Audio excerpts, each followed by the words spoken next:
It's taken 8 years and the return of Russell T Davies, but we've finally got confirmation of a brand new Doctor Who spin-off, The War Between the Land and the Sea, and I couldn't be more excited as it's a childhood dream come true. I've wanted to see the Whoniverse expand ever since the spin-offs first declined, so in today's video I thought I'd celebrate by breaking down everything there is to know about the war between the land and the sea. The Sarah Jane adventures had the Doctor's former companion Sarah Jane and her found family defending the world from her attic and Ealing. Torchwood saw Captain Jack and his team protect Cardiff from the rift until the hub got blown up. Class followed a group of students from Coal Hill Academy fight whatever came through the tears in space and time, and nobody talks about K9 and company. So, what's the war between the land and the sea going to be about? Well, it's going to have the Sea Devils declare war against humanity after they see what we've done to Earth's oceans. The Sea Devils and their cousins, the Silurians, are from Earth millions of years ago. They went into suspended animation to avoid an extinction-level event that turned out to be the Moon coming into orbit. Humanity evolved in their absence and took their place as the rulers of Earth. Some colonies have woken up in the past, and it hasn't gone down well. Despite the Doctor's attempts to negotiate peace, his encounters have often ended in bloodshed, with humans like the Brigadier blowing them up. So far, the existence of the Silurians and the Sea Devils hasn't become public knowledge, as the Doctor and UNIT have managed to keep their encounters a secret. But it sounds like that's all going to change in the war between the land and the sea, as they reveal themselves to humanity and trigger an international crisis. Unless the timeline is altered, we know that these three races won't coexist peacefully until at least 3020, so only one side can win, and spoilers, it won't be the Sea Devils. It'll be interesting to see if UNIT repeat the genocides of the past, or if they try to end the conflict peacefully. They've managed to negotiate a ceasefire with the Zygons before, but that was all done in secret. Nobody except them knows that the planet is being shared.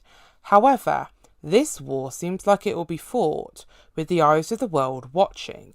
If that's the case, then they're going to be put under pressure from outside forces. They're going to have to deal with public opinion as prejudice, paranoia and fear takes over. Ignorance and blind hatred will lead to the greatest atrocities, as the best way to get folks together is to give them a real good enemy. History is written by the winners, and I can imagine the governments of the world twisting the narrative to make people believe the Sea Devils are hostile aliens rather than an indigenous species.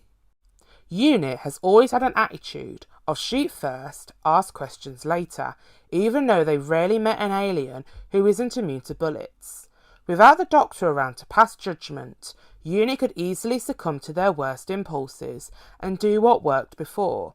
But I think it'd be more interesting to see Kate and her team grapple with the moral dilemma of, do they do what the Doctor would want, or what people expect them to do? UNIT is now a global organisation that's known to the public. They've got to seriously consider the political and social repercussions of their actions, as they'll be held accountable whatever they do. We saw with the Zedexes how easy it is for people to turn against UNIT. They'll be criticised for either being too soft or too harsh, and people will look to others to do what they think has to be done. That's just human nature. Morality goes out the window when something threatens to change the status quo, and UNIT is no different. They're not against going in all guns blazing and blowing everything up. But I hope this spin-off explores how UNIT has to play a game of politics and power, and how that impacts the decisions they make. The Doctor doesn't let 8 billion voices get in the way of him doing the right thing, as he can turn and run away at the end of the day, but UNIT has no choice but to deal with the consequences of their actions. If they tried diplomacy and the Sea Devils went on to kill hundreds of people on a cruise, they'd be held accountable. So here's hoping the war between the land and the sea shows us how doing the right thing isn't always easy. Even if UNIT wanted to learn from the past generations and avoid genocide, the world would stand in their way and use any excuse to commit atrocities until they forget what started the war in the first place. Along with the spin-off's official announcement, Doctor Who's Comic-Con panel revealed 4 cast members who've appeared in Doctor Who before, but only 2 of them will be reprising their roles. Gemma Redgrave and Alexander Deverant will be returning as Kate Lethbridge-Stewart and Colonel Ibrahim, while Russell Tovey and Gugu Mbatha-Raw will be playing new characters rather than Alonzo Frame and Tish Jones. With UNIT confirmed to be involved, I can't help but look back at that shot from Empire of Death, where Mal, Morris, Rose and Susan are standing with Kate and Colonel Ibrahim and wonder if any of them are coming back too. This was only the initial announcement. The BBC and Disney will want to spread the news out as much as they can. So, for Comic-Con, they announced the 4 leads who will more than likely be seen on location filming this August, as this is what happened with the 60th anniversary specials. David Tennant and Catherine Tate were announced to be returning before public filming began, while other cast members were kept a secret until the time was right. Written by Russell T Davies and Pete Matigue, The War Between the Land and the Sea will be directed by Dylan Holmes Williams, and there'll be 5 episodes altogether. It's a mini-series like Torchwood Children of Earth, though it's likely going to be aimed for a family audience like Doctor Who.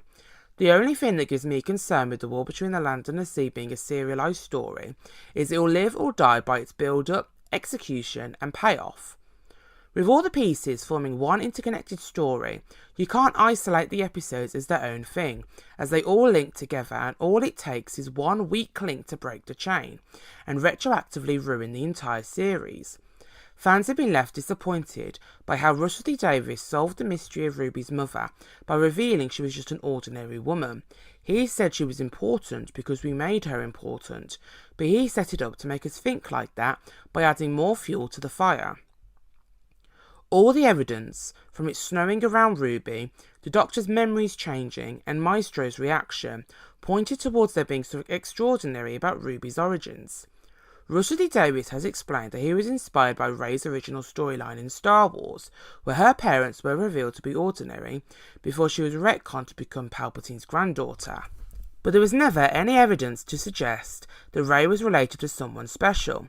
Anyone in the galaxy can be force sensitive, so it makes sense for Rey to have those abilities. We might get some answers in the next series as to why Ruby can make it snow if her parents are ordinary, but that doesn't change the fact that a lot of people felt that Empire of Death was an unsatisfying conclusion to her storyline, and it will leave a bitter taste in their mouths when they go back and watch season 1.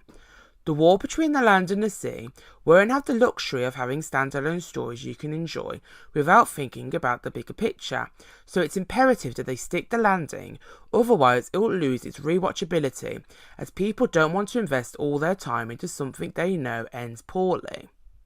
For example, I've only just started rewatching Game of Thrones after 2 years, because I know what's to come, and the thought of sitting through the golden years of Series 1 to 4, well aware of the slow decline of Series 5 to 6 and the rapid death of Seasons 7 and 8, put me off from reinvesting that time into it.